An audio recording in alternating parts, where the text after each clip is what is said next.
Good evening and welcome to Chain Reaction. My name's Frank Skinner and tonight I'm interviewing one of the world's greatest living stand-up comedians / actors and I'm very excited about it. I hope you will be too. He is Mr. Eddie Izzard.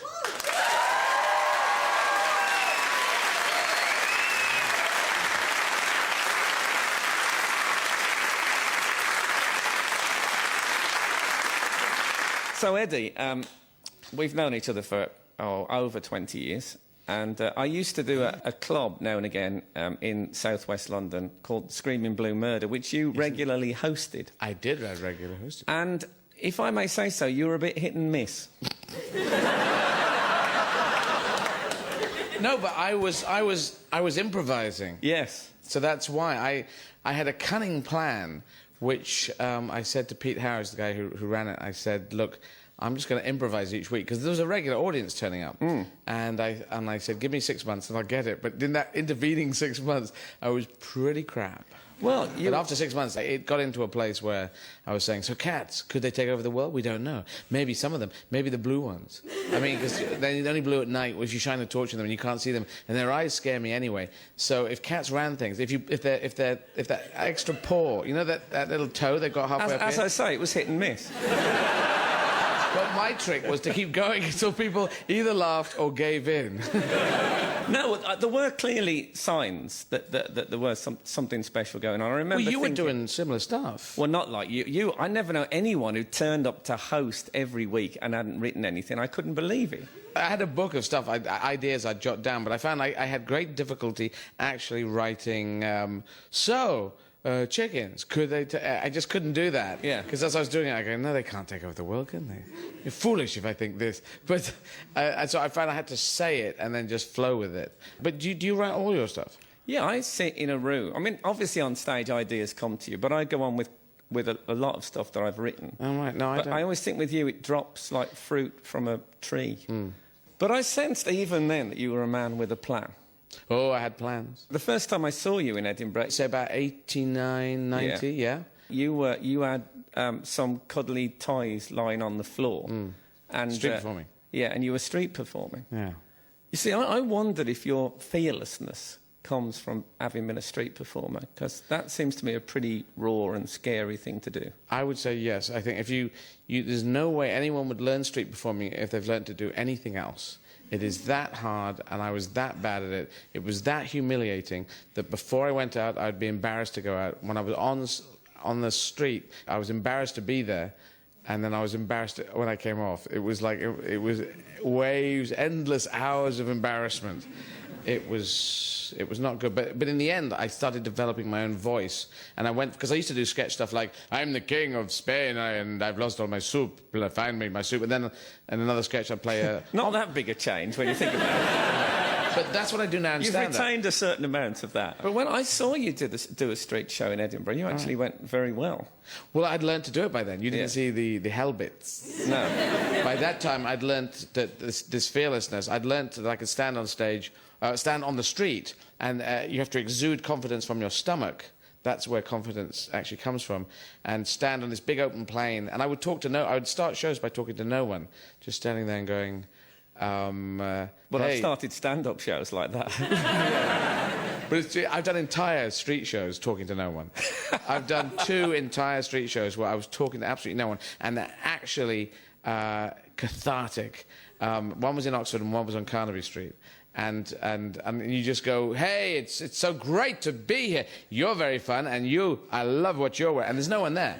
And it looks insane, but you're having a great time because no one can heckle you, no one can say this isn't very good. And I got on a unicycle, I strapped myself into handcuffs, and I got out of them with no one watching.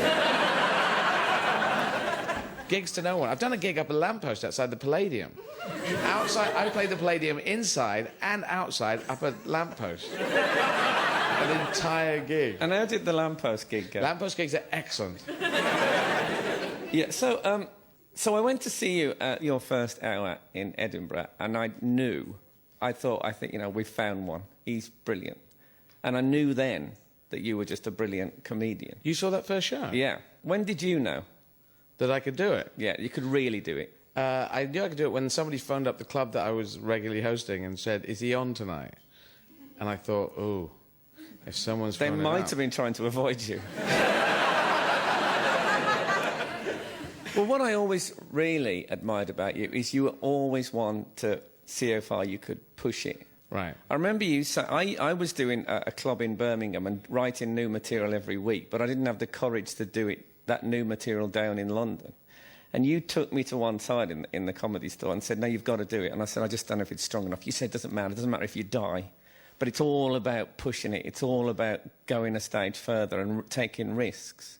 And it was a very inspirational talk because you really did do it. Well, it was an interesting... I mean, yeah, I agree with you. No, well, it was weird because you actually had to do a little bit of new material in the middle of your quite tight 20-minute set. And often when people are doing sets, they go, so this and this guy, and hey, laughter, and this guy did this, laughter, this guy did this, laughter. Anyway, spacemen, what are they doing? And everyone will go, oh, he's doing new stuff. Yeah. Spacemen, we don't have spacemen in Britain. And the whole delivery would fall apart. And I found that the more that you were improvising in a set and you could make your actual style, I've tried to make my style, the improvising and the actual material feel the same so that no one can tell when I'm moving between it. And now I don't care if I'm moving between it. And I actually keep it molten. Because you know when you come up with a new bit of material, there's that early bit when you come up with a new bit of material and you really like it. And you really, because it's the first time you've heard it, the first few weeks that you've heard it. You know that feeling? Oh, yes. Nothing like it. Yeah, nothing like it. And the audience feels that energy. You could see it in the stand-up set when they've got a new piece. And then they go, oh, God, and... you know, I don't know, chickens. Why can't they rule the world? You can't wait to get it out there. Yeah, and the audience feel that. And I thought, if you can keep that, because after a while it becomes locked down, you get it into a shape, it becomes concrete, and then it becomes like a religious prayer. It becomes a domesticated animal. Yeah, and it doesn't live so much. So I thought, always keep it molten material, this idea. Always keep it like mercury, so that you don't actually try to lock anything down, in which case you can actually get it beautiful, and then you keep changing it and make it worse. And then you can get it into another shape. It takes balls, man. As a transvestite, I don't know about that. Yes. Are you still a transvestite? Yeah. I haven't seen you in women's clothes for years. I'm wearing women's clothes now. Really. Oh. Yes, sorry, I've done the whole interview. No, hang on. Women can actually wear all the clothes I am wearing, so I am actually wearing women's clothes. But and you're wearing women's clothes. I mean, now you've brought it up. Have you... Was it a phase? No, I've been a transvestite since I was 4 or 5. I'm mainly boy, plus this extra girly bit. I don't know why, but I've analysed it down to that. You were one of the early ladettes. Yeah. No, I ask it because I wondered if once you've made it extremely public, maybe you've... You know, as I say, you're a man that needs new challenges all the time. Maybe you've taken on the challenge of public transvesticism and now the charm has gone. No, I'm still there. I'm a card-carrying transvestite. You know, I'm superhero transvestite. Captain Transvestite, help us, transvestite. And then you run in... That's it. So you don't feel you can stop doing it now, do you? Because you've got too many people depending on you in the transvestite No, well, people get community. angry when I don't wear a dress. But I didn't wear a dress in order that I had to wear a dress all the time. And I look more blokey, and, you know, I want to get roles in dramas, and if I turn up wearing makeup, then I can't do that. And also, there was a deal that we had that I would talk about my transvestism and you talk about your Catholicism, and you haven't done that bit yet. No. Well, we made this deal on an aeroplane. I think we thought it was going to crash. We had it in the back. I wasn't banking on the plane actually landing safely when I said I'd do a stand-up show all about being a Catholic. No, it wasn't all about being Catholic. It's just that you are a devout Catholic. You go every Sunday, and I thought you should talk about it in your stand-up because I think it would... You know, the pearly gates, they, you know, knob jokes, and they'd say, well, but you went every Sunday, so you're in. You know, it was just, it will give you that thing, because it's part of you. I agree. I've written about it. I'm out. We made this deal, and I said to Eddie, to be honest, I think your average comedy crowd would be a bit easier with transvesticism than Roman Catholicism. Hang on, no way. Yeah, I think, honestly, transvestism doesn't get bad press anymore. Well, that's maybe because I came out and stomped around in a dress for a... Oh, so well, it might help. It might have helped. You're some sort of egomaniac. No. It didn't change the whole thing, but it definitely must have helped a little bit. Sure it did. I'm not going to dwell on the transvesticism, but when I saw you'd got a goatee, I took that to be the end of your transvestite. No, career. it's just that when I was playing Wayne in The Riches and the thing, that I couldn't turn up in makeup because they wouldn't have given me that gig, and I keep trying to get the next thing. And this tour I'm doing is more boy mode. Then I can go back to girl mode in the next tour, and then. But you needn't have a goatee. No, well, I just quite like doing a goatee. Well, look, you can't have it both ways, for God's sake. Yes, You look I like can. Kenny Everett. No, I'm not doing it both ways. I'm separating it out. Do you feel now that you're at a stage where you feel there should be a message in your show? It has got to a point where you can't just go out and talk a lot of stuff about cats with guns. That people say, well, where was all the meaning stuff? And I accidentally put meaning into some other shows, and so you try and I think one is, and then maybe you feel this as well. One is trying to constantly shift that bar a little bit higher, and it gets tricky. And so this show I've developed for ages. Trying to get different levels into the show, or it doesn't have to have a message, but just something that could be thoughtful, and you come up with some points that I like. What I like doing is going back into old times and cavemen and giving them modern sensibilities, and cavemen going, look, we should use these rocks. They could be useful. You're just crazy with your new ideas, And so the guy before the Stone Age began, the day before I love the day before. I've done the day before fire began, when his wife's saying, come and have your salad, all the time. No, stop spinning that twig. What are you doing? Oh, it's going to be brilliant. I love that, the day before stuff, Yeah. The day before the wheel, the day before. I haven't done that one. This sounds less like a message, doesn't it? But I felt you were very keen to get across the fact that you were an atheist humanist. Is that what you call yourself? Well, I'm atheist. What do I call a spiritual atheist is what I've decided. Not really. I was just interested in looking at ideas, and we have searched for God throughout the history of human beings as we know it. And maybe we've been looking for a God to explain things we don't understand, and maybe there isn't an explanation. Maybe just stuff happens. But I like this. I believe in us. I don't believe in the bloke upstairs because I don't see a plan. I know what plans look like because I make some of them up in my head, and they tend to be, plan. I press a button and a light comes on. That's a very simple plan. But there's none of those in the God thing. And then God moves in mysterious ways, His wonders to perform. And I think, well, that's a coverall. That's a good line from the press department, isn't it? Well, in the end, just stuff happens, and if you look at it, and the plants and life, and it just things out there are beautiful and horrible and disgusting and wonderful, and cholera is horrible. And why do we poo and pee? If you didn't have poo and pee, you wouldn't have poo and pee diseases.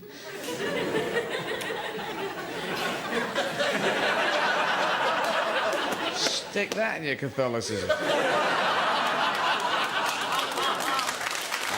But I would say... You see, anti-Catholic... It's there. No. But what I would say... If I said, stick it in your hold-ups, they'd boo and hiss. I am the 69th most influential Roman Catholic in England, according to the Tablet magazine. Really? It said even in that I have to be 69th. There has to be an element of sauciness about my position. So for someone who's built a career largely on improvising... acting seems an unlikely second string to your bow, because isn't acting about quite rigidly sticking to someone else's words? See, I imagine you'd find it to be something of a straitjacket. No, because I can still go away and do a stand-up tour, and then I can come back and do Riches or Valkyrie or something, and I do love films. As soon as I discovered that films had real people in and not just... gods who walked across the thing. I realised those were people, you could be in it. I broke into film studios when I was a teenager. Again, in my standard planning, long shot thing. You broke into film studios? Yeah. I hitchhiked from Sheffield University to Birmingham to try and phone Chris Tarrant to pretend to be his agent to get him to put me in OTT. Right. I used to do the longest wild card... do-or-die card. I'd say you were aiming quite low at the time. No, it was an attempt to get into movies. No, OTT was the hottest thing going after Tiswas, wasn't it? But my point is I used to do very weird things. I worked out that Pinewood was the studios, and it had an address, and so I took a train up there and bus and tube and walked up and asked if I could come in and get You just turned up at a film studio and asked for work? Yeah, when I was 15. And did that? They told me to piss off. But I broke it, then I went in the next entrance, and then I did break in. Did you not Is it just me did all this stuff? I thought everyone was doing this crazy No. stuff. When people said they broke into films, I didn't think... I didn't think they used a crowbar. So, do you have any preference now? You said that acting was what you wanted to do. Yeah, if I had to choose, I would do film acting. Over stand-up comedy? Yeah. I'm sad to hear you say that. I know, but I don't have to choose, so you don't have to be sad. Yes. The American side of your career... Yes.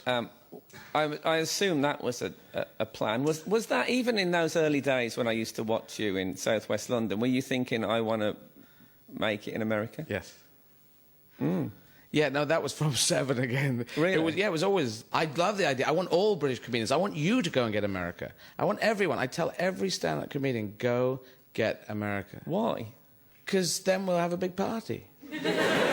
And then they'll say, oh, those British people, they do wonderful stuff. I don't know how... Well, in America as well. My God damn it, they'll say. My God, why haven't we got these British guys? The British invasion. It'd be nice to have that. It happened in bands. Because before the Beatles, it didn't happen. And then after the Beatles, it was possible. And Ricky Gervais now got known. Absolutely Fabulous is known. And Sacha Baron Cohen, who no one thinks is British, unfortunately. But, you know, he's doing well out there. And Python broke through years ago. And I just say, go there. Because all you got to do is work your testicles until they fall off. And yeah, it's just about grafting, you know, from my point of view. Or some people just sail in there. Are we still talking about testicles? Testicles. Graft more testicles on, and then this guy's got balls. He's actually got 7 of them. I would say that the greatest, if the Beatles had Hamburg, what I had and what you had was the scene in London, even though you're from Birmingham. It was the London scene. If you count comedy clubs, in New York there's about 10, 12, LA there's about 8, London there's about 70. And it is just amazing. Hamburg for the Beatles, we've got that in London, and it's still there. It's been there for about 20 years. We have the most amazing stuff, and people come from South Africa to do stand-up here, and Australia, New Zealand, Canada. I bet you Indian people are going to start coming in because there's 200 million English speakers and we're starting to do stand-up over there. The Scandinavians are coming in. Henning Wehn, this German comedian, is playing here. Isn't known in Germany. He's playing here. It's such a great melting pot. Well, I did a film, a little scene from a film with you a few months ago, and there was a lot of comedians in that. And we sat around as if we were in the Comedy Store dressing room in 1989. Yes. And I felt that you really... enjoyed it. In fact, after you were very keen to go into a club and not let it end. Right. Do you miss that kind of comedy community? Because I imagine you're more of a loner figure now. I am, yeah, I was always a kind of lone wolf, lone transvestite. Yes. Wolf. I don't know how this works. But, yeah, I was always doing my own weird route. But I really like people. I go to the Comedy Store and I just hang out the back and chat to people. You still do that now? And yeah, and I tell people, don't do that. And I think, I give advice and I think, do you? What an arsehole I am. They must hate me. Yeah, but I do. Have you become a comedy elder statesman? Well, I've become a real pain in the ass, I think. I do love... I want everyone to do well because then it keeps me on my edge and then... You know, the younger stand-ups coming up and I'm thinking, well, that's great, they're pushing out this way, they're doing it in different ways. I want them all to do America. You said that you think like an American. What did you mean by that? What I mean is I think like an economic migrant. You know, all those people who went to America in the late 1700s, 1800s, I would have been one of those. I definitely would have been on that boat. The adventure part of it, the grind, the tough thing, I would have liked that fight for the new world. And, you know, obviously it turned into a different thing, but I'm there with that mentality. It's giving a damn and caring about people, but it's also how can we build it, how can we change it, how can we make it new, coming up with new ideas. And I've said this, and America's taken it too far. I did a bit of stand-up on this thing because they go, it's the pursuit of happiness, and you pursue it. I was saying to Americans, you pursue it, like, come on, happiness, chase happiness, kill it, shoot it, strap it to it.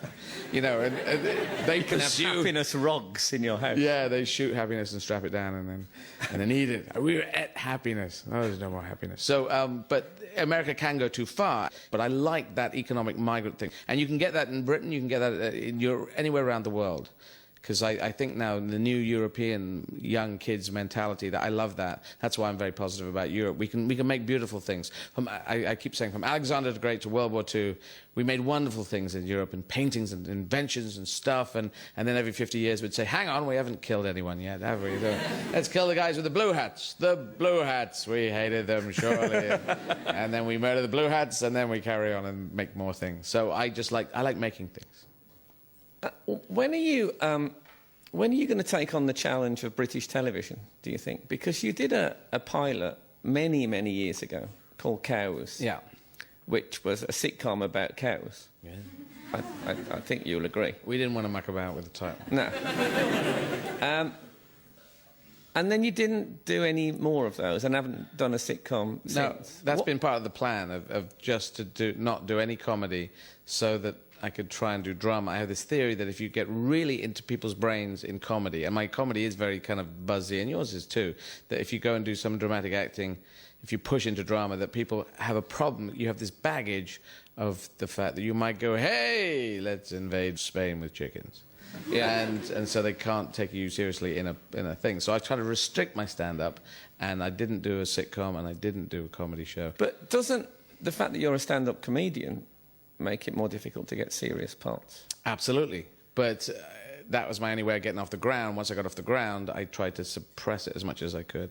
And I've pushed to do drama. And in America, I didn't have any of the beginning phase, so I just arrived doing that. And it's a huge country of 300 million, so I could keep that more lower level. And then people gave me the benefit of the doubt and gave me chances. And I did Dare Death of Joe Egg on Broadway, and that went very well, and I got awards for that. So they've been good at helping me go into drama, giving me chances. And I didn't do drama school. I did accounting and financial management.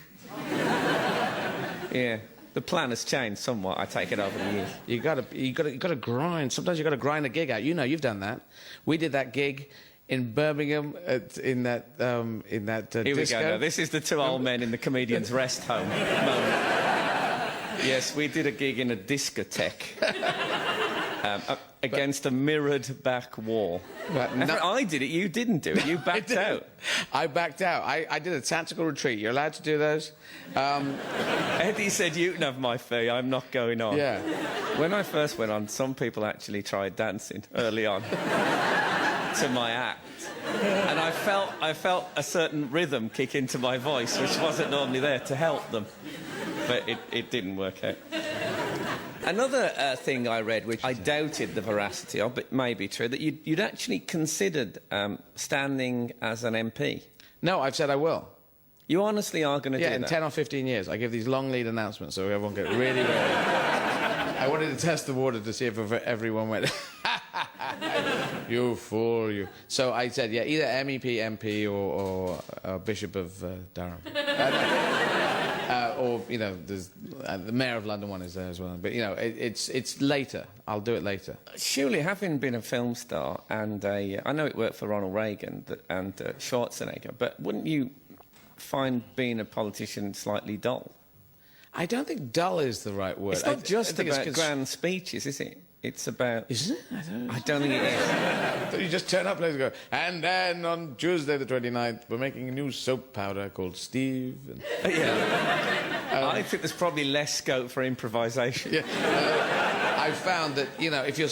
Because I used to be very waffly, and, you know... Really? Yes. When talking about politics. Well, you need to actually be very concrete in what you're saying, but you can put jokes in, but it has to be at the end. It has to be at the end of a paragraph. Well, there are jokes in the House of Commons. There are. They're often very poor. I know. It's something I want to do because I do like people. I think people have a lot of people struggle and fight to get a decent life, and we've come a long way in Britain and in Europe and in the developed countries, and there's people in the developing countries still really struggling and having a tough time. People living on $1 or $2 a day, and. But you will be a millionaire MP. Yeah, I could well be, but you know, I'm not saying everyone should give away their money. I'm just saying I want everyone. I just want to make that clear before we move on. I want everyone to be millionaires. You know, I want everyone to get America. I want everyone to get into a good position. It's not that everyone should give it away. I'm a social democrat. I'm a radical moderate.